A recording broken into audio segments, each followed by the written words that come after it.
Bismillah, alhamdulillah, wassalatu wassalamu ala rasulillah sayyidina Muhammad bin Abdillah wa ala alihi wa sahbihi wa mawalah. Allahumma akhrijna min dhulumatil wahmi wa aqrimna bi nuril fahmi waftah alaina bi ma'rifatil ilmi wa sahil akhlaqana bil hilmi waj'alna mimman yastami'una al-qawla fayattabi'una ahsanah. Allahumma zidna bil ilmi wa zayyinna bil hilmi wa aqrimna bit taqwa wa jammilna bil afiyah. Amma ba'd. Kita lanjutkan kajian kita. Sebelum kita masuk pada definisi, maka terminologi atau istilah-istilah yang sudah saya kemukakan di video sebelumnya memiliki relasi yang kuat antar terminologi.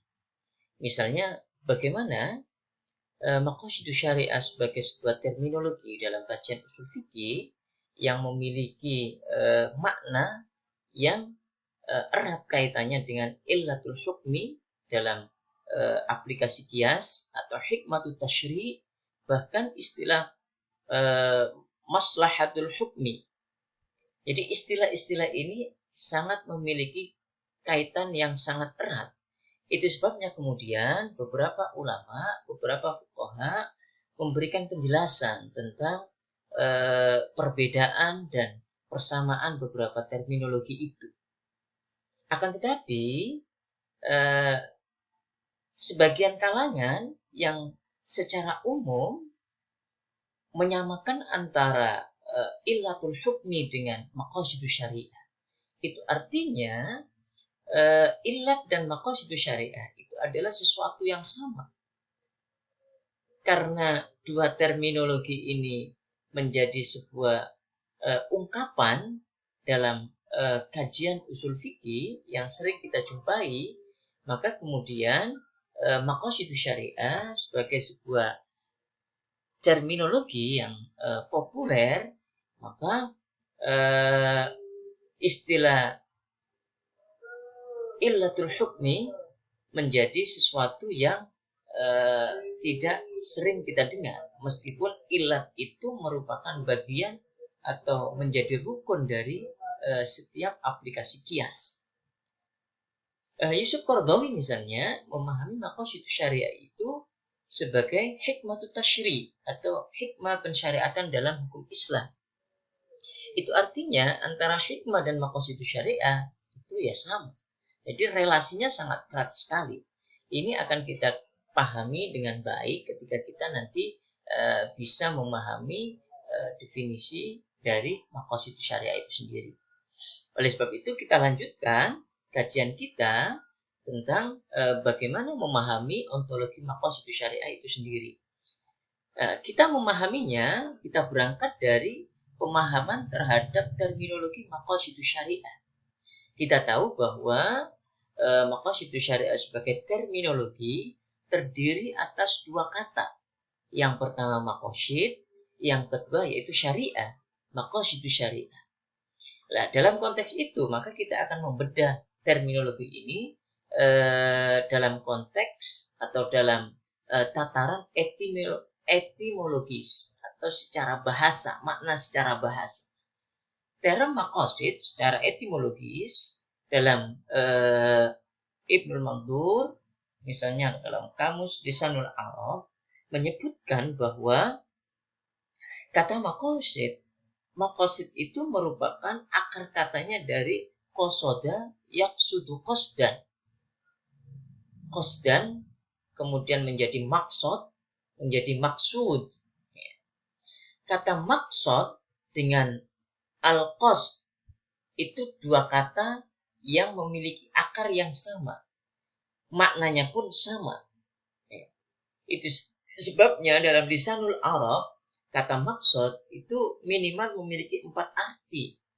Yang pertama, bahwa kata maksud itu memiliki arti istiqamatut thariq, keteguhan pada satu jalan.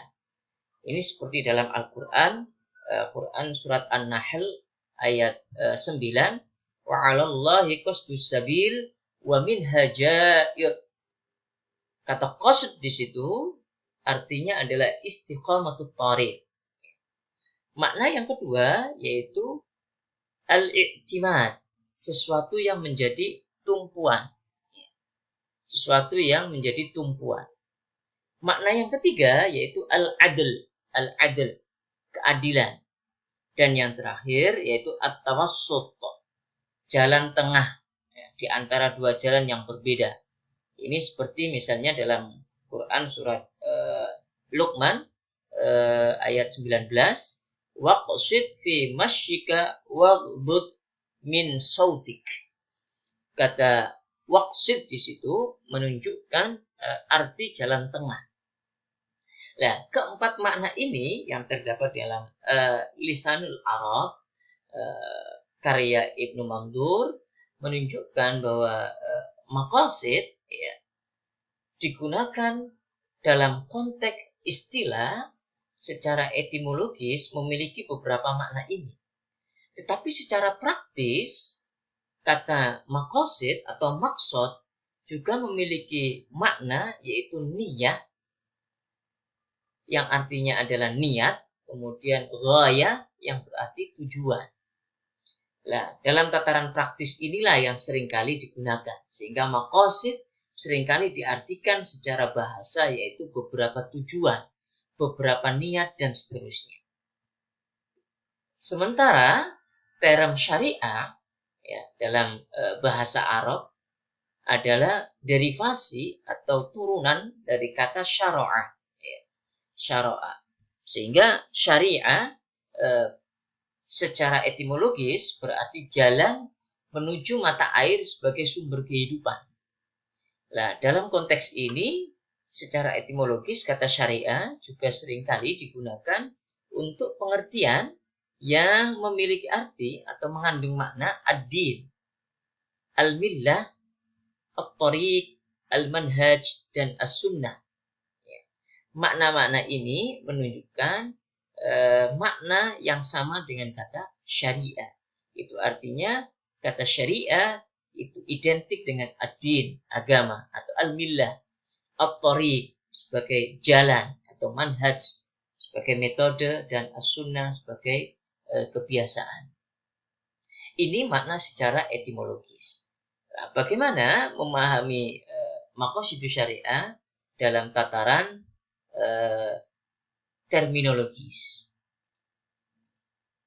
Para ulama sarjana muslim abad awal memang belum memahami maqasidus syariah atau memberikan definisi secara eksplisit terhadap terminologi maqasidus syariah. Misalnya Al-Juwaini yang wafat pada tahun 478, berarti hidup di abad ke-5 Hijriah, tidak memberikan pemahaman terhadap maqasidus syariah secara definitif. Itu artinya beliau sendiri belum memberikan definisi terhadap istilah maqasidus syariah. Meskipun dalam bukunya Al-Burhan misalnya, beliau telah memberikan secara contoh secara aplikatif terhadap kasus-kasus praktis yang menunjukkan di sana ada maqasidus syariahnya. Selanjutnya, di era selanjutnya, yaitu ada Al-Ghazali yang merupakan murid dari Al-Juwaini sendiri, yang kemudian menulis banyak kitab usul fikih, ada kitab Al-Mustasfa, Al-Manhur, dan yang lainnya, melihat atau memahami maqasidus syariah dengan definisi yaitu ri'ayatul masalih atau menjaga kemaslahatan. Sementara istilah maslahat itu sendiri oleh Al-Ghazali dimaknai sebagai menjaga tujuan syariat atau al-muhafadzah ala maqsudis syari. Artinya Al-Ghazali memberikan makna atau memberikan pengertian bahwa maqasidus syariah itu adalah maslahat itu sendiri. Nah, di pihak yang lain Al-Ghazali memahami maslahat adalah menjaga tujuan syariat atau al-muhafadzah ala maqsudis syari.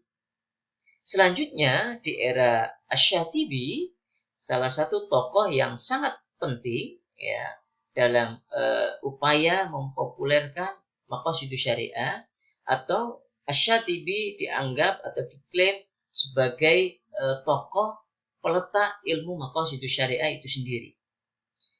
Kita tahu bahwa kitab Al-Muwafaqat itu sebagai kitab yang oleh ulama dianggap sebagai kitab yang awal dalam konteks upaya mensistematisasi konsep maqasidus syariah. Tetapi sayangnya Asy-Syatibi dalam karyanya tersebut tidak secara eksplisit memberikan definisi terhadap istilah maqasidus syariah itu sendiri. Itu sebabnya kemudian banyak ulama kontemporer yang menyimpulkan bahwa sampai era Asy-Syatibi pun maqasidus syariah belum memiliki pengertian secara definitif. Ya. Akan tetapi, ya, kesimpulan itu oleh beberapa kalangan disanggah.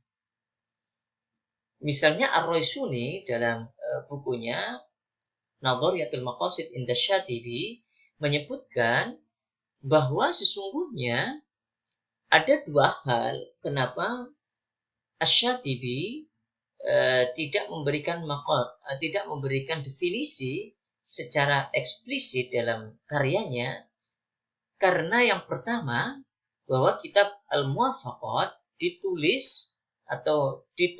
ditujukan untuk para audien atau para pembaca yang oleh Asy-Syatibi disebut sebagai ar-rasikhuna fil ilmi, yaitu ulama-ulama yang pakar di bidang hukum Islam, sehingga bagi Asy-Syatibi tidak perlu lagi untuk mendefinisikan maqasidus syariah, karena ulama sudah memahami maqasid tanpa harus ada definisi.